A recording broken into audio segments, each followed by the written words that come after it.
उपमुख्यमंत्री महोदय। माननीय अध्यक्ष महोदय, विदर्भाचा बुलंद आवाज असलेले आमचे मित्र श्री विजय वडेट्टीवार हे महाराष्ट्राच्या विधानसभेचे विरोधी पक्षनेते झाले। याबद्दल मी त्यांचं अतिशय मनापासून अभिनंदन करतो। या महाराष्ट्राच्या विधानसभेला अतिशय सक्षम विरोधी पक्षनेत्यांची एक मांदियाळी पाहायला मिळते की ज्या विरोधी पक्षनेत्यांनी आपल्या प्रभावाने जनसामान्यांच्या भल्याकरता शासनाच्या माध्यमातून अनेक चांगले निर्णय करून घेतले।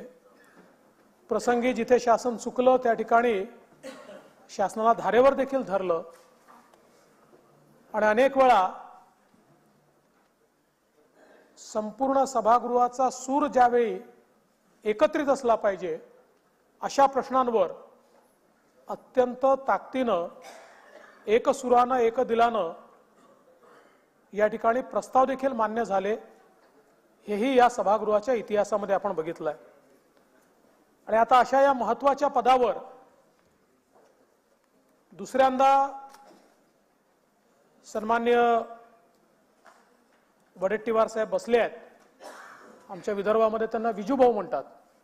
ते विजूभाऊ बसले आहेत आणि मला विश्वास आहे की या पदाचा मान सन्मान वाढवण्याकरता निश्चित ते अतिशय चांगलं कार्य करतील। एक गोष्ट अध्यक्ष महोदय मी आजच आपल्याला सांगू इच्छितो की विजय वडेट्टीवारजींना तुम्ही माईक सुरू करा की सुरू करू नका, त्यांना माईकची आवश्यकता नसते। त्यांचा आवाज हा कुठल्याही माईक पेक्षा मोठा आहे। हा ती कॉम्पिटिशन आहे। ते चंद्रपूर जिल्ह्यातली सुधीर भाऊ पण 1 किलोमीटरहून आले असं लक्षात येतं आपल्याला, त्यांचा आवाज येतो। त्यामुळे बुलंद आवाज आहे आणि विशेषतः विदर्भाचे प्रश्न असतील किंवा ओबीसींचे प्रश्न असतील या दोन्हीबद्दल अतिशय संवेदनशीलतेनं वर्षानुवर्ष त्यांनी एक लढा दिलेला आहे आणि म्हणून निश्चितच या त्यांच्या अनुभवाचा फायदा हा आपल्या सभागृहाला होईल। एक अतिशय जमिनीशी जुळलेला नेता म्हणून त्यांच्याकडे बघितलं जातं। खरं तर हा सगळा राजकारणातला जो काही वारसा आहे हा त्यांना एक प्रकारे त्यांच्या वडिलांकडून मिळाला। त्यांचे वडील नामदेवरावजी हे करंजी गावचे सरपंच होते। विजयभाऊंचा जन्म तर गुणपिंपरी तालुक्यातील करंजी गावचाच आहे। त्या गावचे ते सरपंच होते आणि त्या काळामध्ये अतिशय धडाडीनं निर्णय घेणारे आणि कडक निर्णय घेणारे सरपंच म्हणून त्या ठिकाणी त्यांच्या वडिलांचा नाव लौकिक होता। आणि मला असं वाटतं की तोच स्वभाव हा विजयभाऊंमध्ये आहे। वरकरणी जरी विजयभाऊ हे अत्यंत आक्रमक वाटत असल्याने आक्रमक आहेतच, तरी देखील स्वभावाने ते मृदू देखील आहेत, संबंध जपणारे आहेत, मैत्री जपणारे आहेत। आणि म्हणून मला असं वाटतं की निश्चितपणे विरोधी पक्षनेता म्हणून काम करत असताना प्रसंगी आक्रमकता लागते, पण त्याच वेळी वास्तवाचं भान ठेवून कुठे आपण माघार घेतली पाहिजे हे देखील लक्षात ठेवावं लागतं। सभागृहाचं कामकाज कधी कधी बंदही पाडावं लागतं, पण ते सातत्याने बंद पाडलं तर विरोधी पक्षाचं जास्त नुकसान होतं हेही लक्षात ठेवावं लागतं। आणि ते भान ठेवून मला असं वाटतं की निश्चितपणे येत्या काळामध्ये त्यांचं कार्य असेल। खरं म्हणजे सुरुवातीला शिक्षण सुरू असताना पहिल्यांदा ते NSUच्या संपर्कात आले, परंतु त्यानंतर मात्र शिवसेनेच्या संपर्कामध्ये त्या ठिकाणी आले आणि घर तिथे शिवसैनिक हे जे काही श्रद्धेय बाळासाहेबांचं स्वप्न होतं त्या स्वप्नाकरता त्यांनी स्वतःला झोकून दिलं। आणि विशेषतः सगळा जो आपला नक्षलग्रस्त भाग आहे अशा भागामध्ये एक अतिशय कट्टर शिवसैनिक म्हणून त्या ठिकाणी एक मोठी वाटचाल ही विजय भाऊंनी सुरू केली। जिल्हा परिषदेमध्ये त्यावेळी ते निवडून आले। मला लक्षात आहे की मला असं वाटतं गजाभाऊ कीर्तीकर हे त्या काळामध्ये संपर्क प्रमुख होते आणि जे काही माननीय गजाभाऊंनी विदर्भामध्ये विशेषतः पूर्व विदर्भांमध्ये जे काही प्रमुख नेते त्या काळामध्ये हेरले त्याच्यापैकी एक आमचे विजूभाऊ होते आणि त्यानंतर त्यांच्या कर्तृत्वाने त्यांना वेगवेगळ्या संधी मिळाल्या। विधान परिषदेवर मिळाली, त्या ठिकाणी आपलं फॉरेस्ट डेव्हलपमेंट कॉर्पोरेशन असेल त्याच्यावर मिळाली आणि प्रत्येक संधीचा त्यांनी समाजाकरता आणि विशेषतः पक्ष वाढवण्याकरता एक मोठा उपयोग हा त्यांनी त्या ठिकाणी करून घेतला। आणि मला असं वाटतं की शिवसेनेमध्ये विदर्भातले एक प्रमुख नेते म्हणून खरं म्हणजे त्यांच्याकडे पाहिलं जायचं। ज्यावेळेस राणे साहेबांनी त्या काळात दुर्दैवाने शिवसेना सोडण्याचा निर्णय घेतला त्यावेळी ज्या लोकांनी त्यांना साथ दिली त्यातले विजय भाऊ देखील होते आणि त्यावेळेस एक अतिशय कठीण अशा प्रकारची निवडणूक होती। बाय इलेक्शन होतं। त्या बाय इलेक्शन मध्ये आम्ही सगळे विजय भाऊंना पाडण्याकरता त्या ठिकाणी गेलो होतो, कारण ते नुकतेच शिवसेना सोडून काँग्रेसकडनं उभे राहिले होते आणि आम्हाला सगळ्यांना युतीमध्ये त्या ठिकाणी त्यांना पराजित करायचं होतं। पण त्यावेळेस देखील मी बघितलं की लोकांचा त्यांचा संपर्क अतिशय दांडगा होता, लोकांचं प्रेम होतं आणि त्यामुळे त्या बाय इलेक्शन मध्ये देखील ते निवडून आले। त्यानंतर देखील सातत्याने ते त्या ठिकाणी निवडून आले। नंतर त्यांनी 2014 साली चिमूरच्या ऐवजी ब्रह्मपुरी हा मतदारसंघ निवडला। तुलनेनं नवीन मतदारसंघ होता, वेळेवर त्यांनी तो निर्णय केला। तथापि ब्रह्मपुरी सारख्या मतदारसंघात, चिमूरच्या बाजूचाच मतदारसंघ आहे, त्या ठिकाणी पहिल्यांदाच गेल्यानंतर 2014 साली आणि 19 साली त्यांनी त्याही ठिकाणी विजय मिळवला आणि आपला जो संपर्क आहे तो संपर्क हा केवळ एका मतदारसंघापुरतं नाही आहे, हे देखील त्यांनी त्या ठिकाणी एस्टॅब्लिश केलं। खरं म्हणजे 2010 साली अशोकराव चव्हाण साहेब जेव्हा मुख्यमंत्री होते त्यावेळेस विविध खात्याचं राज्यमंत्री पद देखील त्यांनी त्या ठिकाणी भूषवलं। चंद्रपूर जिल्हा बँकेचे अध्यक्ष म्हणून देखील त्यांनी काम केलं आणि आपल्याला कल्पना आहे की नंतर 14च्या काळामध्ये शेवटच्या टप्प्यामध्ये ज्यावेळेस आमचे विखे पाटील साहेब हे विरोधी पक्ष नेते म्हणून आमच्याकडे आले त्यावेळी आपण विरोधी पक्ष नेता झालात आणि छोटा काळ होता। मला वाटतं एकच अधिवेशन आपल्याला मिळालं, पण त्याही अधिवेशनामध्ये आपण आपली छाप पाडण्याचा निश्चितपणे प्रयत्न केला, हे मी या ठिकाणी नमूद करू इच्छितो। खरं म्हणजे 2019 साल हे एक वेगळ्याच प्रकारचं साल आहे। या सालामध्ये अनेक लोकांनी अनेक विक्रम केले आहेत। एक विक्रम तर आमच्या मुख्यमंत्र्यांचा आहेच की त्यांनी ज्या प्रकारे सत्ता परिवर्तन केलं आणि मुख्यमंत्री म्हणून या ठिकाणी ज्या प्रकारे ते कारभार चालवत आहेत, 2019 सालचे हिरो तेच आहेत।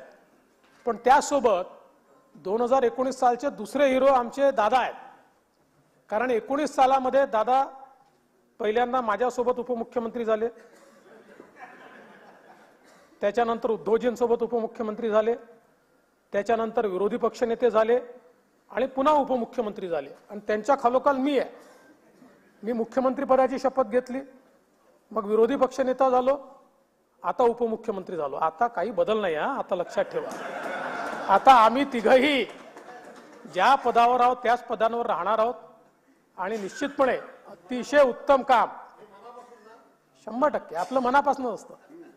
भास्करराव काय 5 वर्ष मुख्यमंत्री पद या ठिकाणी आपण योग्य काम केलेलं आहे, त्यामुळे आता जी जबाबदारी मिळाली त्या जबाबदारीत अतिशय आनंदी आहे, काम करण्यामध्ये मजा येते, चांगले सहकारी आहेत। त्याच्यामुळे मला असं वाटतं की काहीच त्याच्या मला वावगं वाटत नाही। आणि भुजबळ साहेब देखील या ठिकाणी आले, त्यांनी विरोधी पक्ष नेता म्हणून अतिशय चांगलं काम केलेलं आहे। खरं म्हणजे ज्याचा उल्लेख माननीय मुख्यमंत्र्यांनी केला की विरोधी पक्ष नेता म्हणून अतिशय चांगलं काम केल्यानंतर नवीन मंत्रिमंडळामध्ये वडेट्टीवार साहेबांना चांगलं खातं मिळेल असं वाटत होतं। खातं सगळे चांगलेच असतात, पण तरी सिनियरिटीने काही खाती असतात, त्यामुळे सिनियरिटीने जे खातं मिळायला पाहिजे ते काही त्यांना मिळालं नाही। मग आम्हाला बातम्या वाचायला मिळाल्या की वडेट्टीवार साहेब नाराज आहेत, मग मध्ये बातमी वाचायला मिळाली की नानाभाऊ आता मंत्री होऊन राहिले आहेत आणि काहीतरी वडेट्टीवार साहेब अध्यक्ष होऊन राहिले, अशा बातम्या बाहेरूनच आम्हाला ऐकायला मिळतात. ज्या काही बातम्या आहेत त्या बातम्या. पण शेवटी वडेट्टीवार साहेबांनी त्या खात्याचा चार्ज सांभाळला आणि RNR सारखं खातं, खरंच हे महत्वाचं खातं आहे, ते खातं जिवंत करण्याचं काम त्यांनी केलं. सगळीकडे दौरे करणं असेल, त्या ठिकाणी रिलीफ अँड रिहॅबिलिटेशनचे गुंते असतील ते सोडवण्याच्या बैठका असतील, अनेक गोष्टी त्या ठिकाणी त्यांनी निश्चितपणे केल्या. आणि त्याही खात्यामध्ये शेवटी एक कार्यकर्ता असा जो स्वभाव असतो माणसाचा, तो स्वभाव हा कुठेही असलं तरी तो कार्यकर्ता हा जिवंत असतो. आणि त्यामुळे मंत्री म्हणूनही तो कार्यकर्ता त्यांच्यातला जिवंत होता आणि विरोधी पक्ष नेता म्हणून देखील तो त्या ठिकाणी निश्चितपणे जिवंत असेल. सकाळी आज उल्लेख झाला की हे खरं आहे की म्हणजे तुमचं नाव घोषित करता करता उशीर झाला. आता आमच्या संग्राम भाऊंचं नेमकं काय होणार आहे मला माहित नाही. त्यांचं नेहमी असं का होतं. मागच्या वेळेस नाना भाऊंनी आपलं ते काय कुठलं आपलं अध्यक्षपद सोडून दिलं, म्हणजे चांगलंच केलं नाना भाऊ, पण ते त्यांनी सोडून दिलं. त्यानंतर आम्ही शेवटपर्यंत ऐकत होतो संग्राम भाऊ होणार, संग्रामांचं नाव येणार, संग्रामांची चिठ्ठी झाली आहे, चिठ्ठी निघालेली आहे, चिठ्ठीवर सही झालेली आहे, चिठ्ठी दिल्लीहून डिस्पॅच झाली आहे. ते डिस्पॅच होता होता कुठे अडते, ती नाही झाली हे उत्तमच आहे. तिकडे काय तुमच्या पक्षाचं ते थोडे ठरवतात. नाही नाही नाही, तुमच्या पक्षाचं ते नाही ठरवत. म्हणजे शेवटी ज्याला कुठे न्याय मिळत नाही त्याला आम्हाला न्याय द्यावा लागतो.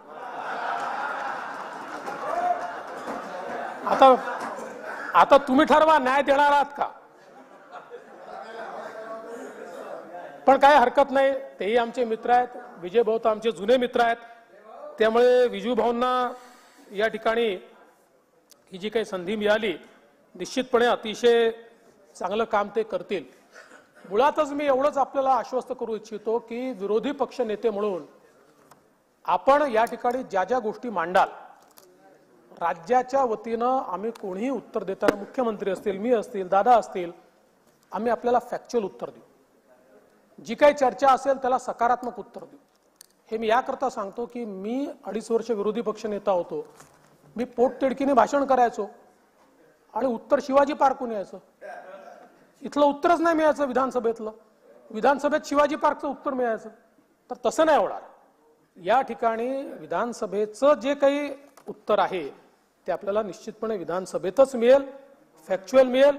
आणि आमचा प्रयत्न असतो की शेवटी सत्तारूढ पक्ष असो की विरोधी पक्ष असो, शक्यतोवर पॉझिटिव्ह उत्तर दिलं गेलं पाहिजे, काम झालं पाहिजे, जनतेचे प्रश्न सुटले पाहिजे. तर निश्चितपणे तसे प्रश्न देखील सोडवण्याचा प्रयत्न आम्ही करू.